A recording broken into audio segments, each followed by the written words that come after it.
السلام عليكم ورحمة الله وبركاته. الحمد لله والصلاة والسلام على رسول الله. بعد أعوذ بالله من الشيطان الرجيم. بسم الله الرحمن الرحيم.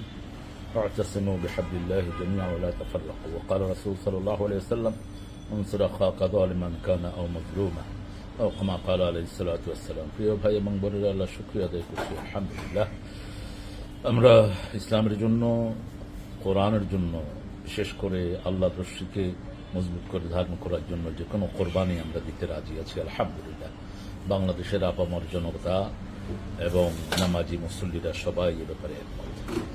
বেশ কয়েকদিন আগে সিরাতুন নবীর একটা প্রোগ্রামে আমি ইমামদের ব্যাপারে কিছু কথা বলেছিলাম।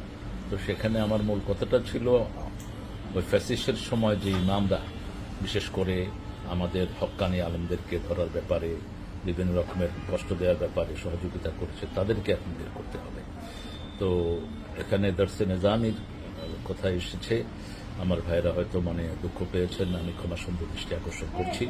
দর্শে নিজামির ভাইয়েরা বরাবরই দেওবন্দ কোরবানিতে আজাদী আন্দোলনের শ্রেষ্ঠ ভূমিকা পালন করেছে, এটা অস্বীকার করার কোনো জো নেই।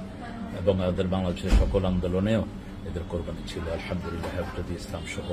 সেই জন্য আমরা একই গ্রন্থে গঠিত, আমরা একই সূত্রে গঠিত। আমাদের মধ্যে যেন কোনো কিছুতেই বাক বিতণ্ডতা হয়ে আমরা যেন দূরে সরে না যাই, কারণ রাসূল ঐক্যের ভিত্তি যে তিনটা দিয়েছেন সেটা আমাদের মধ্যে আছে। রাসূল সাল্লাল্লাহু বলেছেন, তোমার ভাই জালেম হোক মজলুম হোক, তাকে সাহায্য করো। সাহাবায়ে কেরাম জিজ্ঞেস করলেন, মজলুমকে সাহায্য করবো, ফমা বালু জালেম, জালেমের ব্যাপারে কি? বলছে, জালেম যেন জুলুমের হাত অগ্রসর করতে না পারে, জুলুমের হাত ভেঙে দাও। তো আমরা যেন এই ব্যাপারে অগ্রসর হই। আমরা প্রত্যেক ওলামা হজরত, বিশেষ করে আমাদের দেশে দর্শে নিজামি, আলিয়া, যত মসলকের যত ভাইয়েরা আছেন, আমরা যেন সবাই আল্লাহর কোরআনকে সামনে রেখে, রাসূল সাল্লাল্লাহু আলাইহি ওয়াসাল্লামের সুন্নাহকে সামনে রেখে আমরা অগ্রসর হতে পারি। আল্লাহ সেই তৌফিক আমাদেরকে দান করুক। আসসালামু আলাইকুম ওয়া রাহমাতুল্লাহি তাআলা ওয়া বারাকাতুহু।